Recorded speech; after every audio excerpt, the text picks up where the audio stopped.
Sí, señor, tenemos varios casitos que nos están convirtiendo en manejo complejo del trauma.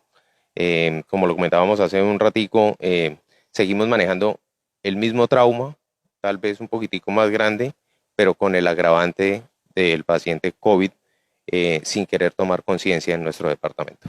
¿Qué tanta incidencia ha tenido esta situación en el Hospital Regional de la Orinoquia?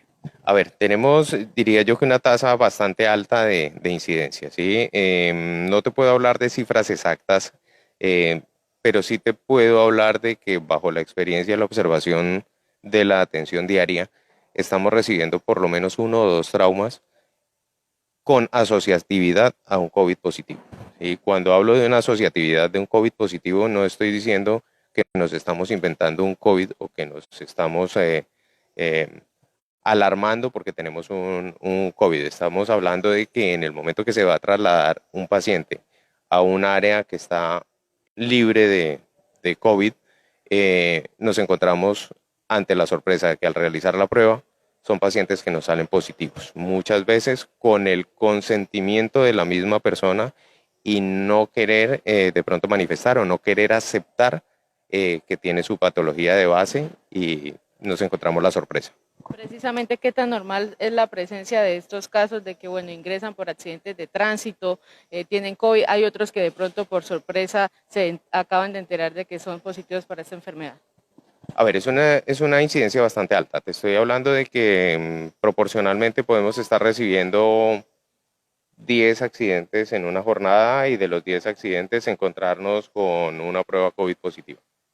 Doctor Oscar, ¿es aceptada la situación por parte del paciente y los familiares de tener COVID y estar afrontando una situación adicional como el accidente de tránsito? En la mayoría de los casos no. En la mayoría de los casos es algo que genera inmediatamente rechazo. En la mayoría de los casos nos convierte al personal de salud automáticamente en unas personas malévolas que queremos convertir un golpe en la cabeza con unas secuelas neurológicas bastante importantes. Queremos convertirlo en un COVID según el denominador de la gente, ¿sí? Pero realmente no es ese nuestro panorama. Es todo lo contrario, es una lesión neurológica bastante grande o una lesión de un paciente bastante grande con el agravante de un COVID positivo. Precisamente, doctor, cuando la persona es positivo para COVID, en un remoto caso tiene lesiones de gravedad y necesariamente tiene que ser intervenido quirúrgicamente, ¿ahí qué decisión se toma por parte del parte médico? Tema de COVID, intervención. No, a ver, en estos casos y en cualquier caso, prima la vida.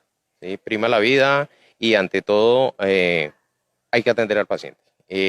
La atención para la persona va a seguir exactamente la misma, lo que nos va a cambiar son de pronto los escenarios y las medidas de protección. A ver, no son las mismas salas a donde podemos entrar a intervenir una persona o donde podemos entrar a hacer alguna maniobra con una persona que está con COVID negativo a una sala donde tenemos un COVID positivo. Eso implica unas descontaminaciones, unas desinfecciones, etcétera, etcétera, para unas salas y para poder atender a otro paciente posteriormente sin que exista un riesgo de ir a contagiar a otra persona que viene previamente sana. Entonces, básicamente lo que cambia es el escenario y las condiciones de protección. Doctor Oscar Hincapié, ¿cómo se maneja esta contingencia? Porque ustedes al iniciar el manejo a través de triage y de toda esta situación, el paciente, ustedes no detectan que tiene COVID, pero los integrantes del hospital atienden al paciente. ¿Cómo se maneja ese tipo de situaciones mientras se confirma que tiene este virus? A ver, no, básicamente nosotros tenemos que tener nuestros elementos de protección personal, usamos nuestros elementos de protección personal ante la atención de cualquier paciente, COVID o no COVID, eh, y en el transcurso o el proceso de atención del paciente, al traslado a determinadas salas hay que hacer la prueba obligatoriamente, tenemos que hacer la prueba para poder determinar hacia qué sala se va a dirigir el paciente. Y en esos casos es donde nos encontramos las sorpresas, ¿sí?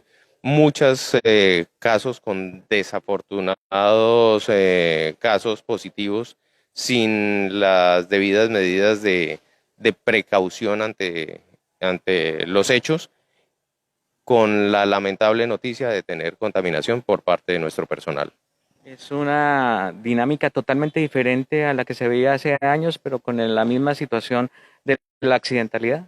No, yo pienso que es la misma dinámica, solamente que ahora tenemos el agravante del COVID. Sí, seguimos manejando las mismas lesiones, hay que seguir en la misma atención de nuestro paciente con el mismo esmero, solamente que ahora tenemos las limitantes de algunos elementos que impiden un contacto directo y obviamente pues el agravante de la situación y el aumento del riesgo para nosotros en el contagio involuntario. ¿Y permiten su tratamiento en forma adecuada? En muchos de los casos no, en muchos de los casos tenemos un rechazo evidente ante la situación. Pues no es fácil recibir una noticia de que estás positivo. En algunos otros casos tenemos la gran sorpresa para nosotros que los mismos familiares ya lo sabían, ya tenían conocimiento y los únicos que no conocíamos era el personal que lo estamos atendiendo.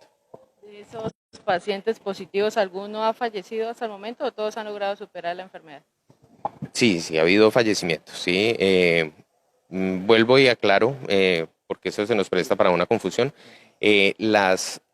Acordemos que el COVID es un agravante a la situación basal de la persona, que es en estos casos su accidente o su herida, viene a ser la lesión primaria o la lesión mayor. Y el COVID es un agravante que nos puede dañar o nos puede limitar la recuperación del paciente o generar un mal pronóstico.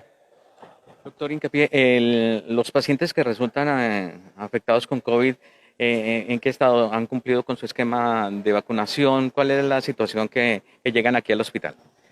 Para sorpresa desagradable, muchos de los casos que nos han resultado positivos son enemigos de la vacunación.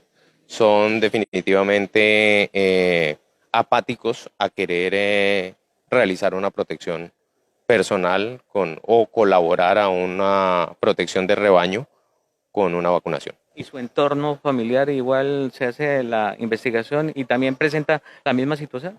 Normalmente esas personas son apáticas a la situación precisamente por su entorno familiar, porque su núcleo familiar es apático al proceso de vacunación. Doctor, recomendaciones entonces para las personas que nos están viendo en estos momentos, pues teniendo en cuenta que en diciembre aumentan los accidentes de tránsito y probablemente los casos de COVID.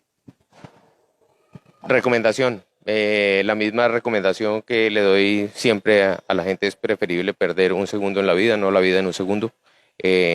Manejemos con precaución, tengamos cuidado con nuestras normas de tránsito, protejámonos como personas y el mejor mensaje de todos creería que seamos solidarios, no pensemos que solamente yo vivo en este mundo, sino que compartamos un poquitico con los demás y tratemos de ayudar a proteger a nuestra población también.